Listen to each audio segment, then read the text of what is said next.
Northwest Arkansas. Anchored by the University of Arkansas, the world-famous Crystal Bridges Museum of American Art, the renowned Arvis Ballpark, home to the Naturals, and the most intact Civil War battlefield in the country, Pea Ridge National Military Park. But history doesn't just end there. A small town between Springdale and Siloam Springs has been a historical figurehead for over a century. Taneytown, a place of hope for Italian immigrants in the late 1800s. A beautiful town of culture and vineyards with streets named after families that have inhabited its land since its establishment. Led by the Catholic father Pietro Bandini, around 40 families moved northwest from Sunnyside, now known as Lake Village, to Taneytown, named after the explorer Henry de Tonti. While looking for a new location for his followers, Bandini found the land of Taneytown inexpensive and quite similar to his parish's homeland of Valle di Pasuvio in northern Italy. Despite losses made during the journey due to exposure and diseases brought by giant mosquitoes, Bandini and his parish arrived in northwest Arkansas and established Taneytown.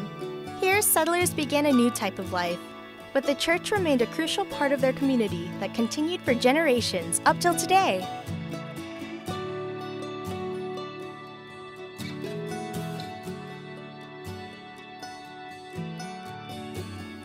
The St. Joseph's Catholic Church was established by the Father himself, and despite going through 3 different buildings, the faith remains alive. The destruction of the church has many different variations that have been passed down through the generations. Father Bandini, who founded Taneytown, was the priest at the time, and his rectory was in the back of the church, and he was in the middle of the night sleeping in the church. And I always heard the Indians from Oklahoma came over and set it on fire. The fire happened in the first little church, and Father was living there, but they used it for Mass also. And actually it was set afire by some renegade kids or young men. And Father Bandini was able to extinguish the fire, and he saved the picture of St. Joseph. And that's the reason that our parish is called St. Joseph's Parish. When the Italians came to Taneytown, just like anybody new coming in, they weren't really well received. And there's a newspaper article and it says, Dago's coming. You know, they just weren't really well received. I know what Father Bandini did. He got him a gun and he patrolled it, and he made the statement that we are here to stay and we are not afraid to fight. After rebuilding the church, another setback caused destruction in the community. It got taken out by cyclones or a tornado, and so this old church on the corner is really the third church. Mary Maestri, one of the residents closest to this theme, has her own personal story to tell. We lived in the house that is still standing. It's lawyers are in it now. It's catty-cornered across the street, and we had a basement. And I remember my father gathering all of us up to go down to the basement. And as he opened the basement door and the first of us started down, he said, "Wait, it has passed." It didn't do anything to our house, but it did blow down the church across the street. Despite the many incidences, St. Joseph's was rebuilt and the parishioners' faith never wavered. Mary Maestri Vaughn has lived in Taneytown for the majority of her life. Both of her parents were original Italian immigrants that came with Father Bandini. My father came from Italy when he was 5 years old in 1895. The church wasn't just a building, it was our spiritual home. And I can close my eyes and picture where everybody sat. You sat in the same pew. Like many who grew up in Taneytown, Mary has many joyous memories of St. Joseph's and the Taneytown schoolhouse. When I was young, all of the school children, we took turns in maintaining, dusting, cleaning, taking care of the church, and the sisters, the nuns, I should say, that taught at Tawny Town. They volunteered us for everything.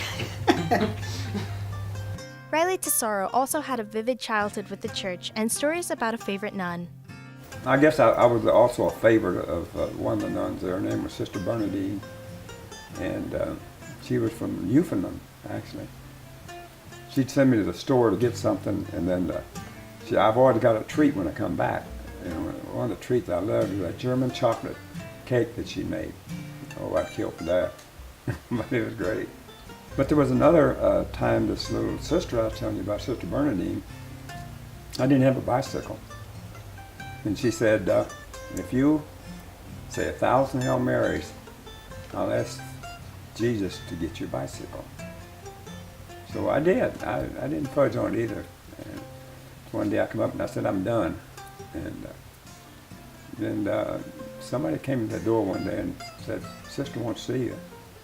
Sure enough, she had a bicycle up there. It was a girl's bicycle, but it didn't make any difference to me. I mean, I served Mass there. There was one year, my aunt who raised me, that she was pretty religious, and she made sure I went to church about every day. And this one Lenten season, which lasts 40 days, well, I used to serve. And I served, this other guy and I served every day in Lent, including Sundays, except he missed one day. His name was Rudy Costa. And I did, that was a pretty good feat for me, because I did all of them.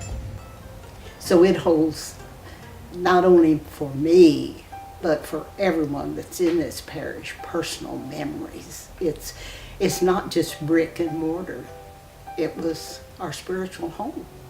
But not all things beautiful occurred inside the church. Some of Mary's toughest times were faced inside the archaic building, and she continues to recollect on those hardships today. During World War II, Father Schaefer was our priest. He was still here when I was engaged to a young man I had grown up with all my life. He was in the service, and we went to Father and asked him to marry us when he was home on leave. And Father visited, and he stood up, and he did like this. And we stood up, and he said, "Go on, children, come back after the war." Was the smartest thing he ever did for me. I grew up, and my fiance didn't. And so I remember sitting in the church. I was torn about what to do. I didn't know. And I can show you that on this side of the church, that second window, I sat one afternoon, the whole afternoon, praying that God would show me what to do. And before I left the church, I knew. I gave him his ring back. However, after 119 years, the church's once brilliant structure is decaying, and to the grief of the people who once inhabited its walls, it will be taken down. I went to the meeting the other night when they were talking, and it has to come down. We become sentimental about our homes and about things that our memories hold, and it's difficult sometimes to separate the two. But right now it has asbestos. So there's everyone that lives here is, they were married, they saw maybe their parents were married there, all the baptisms and everything that happened there. But the church has to be. We have to consider that it's really dangerous to let it stand any longer. But it's difficult at the same time to see it go. But your faith is here, and we have to realize that that is brick and mortar.